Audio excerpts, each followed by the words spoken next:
What's the meaning of bedsitting room?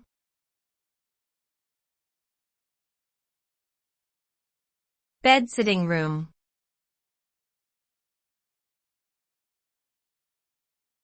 Bedsitting room.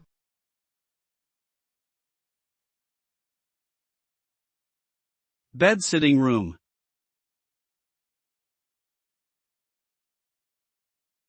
Bedsitting room.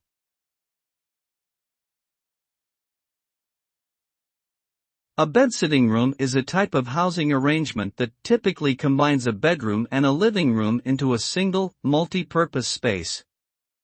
The term is often used in British English to describe small studio apartments or rooms that are rented out to students or young professionals. Bedsitting rooms usually include basic amenities such as a bed, a couch, and a small kitchenette, but they may not have a separate bathroom or a lot of extra space.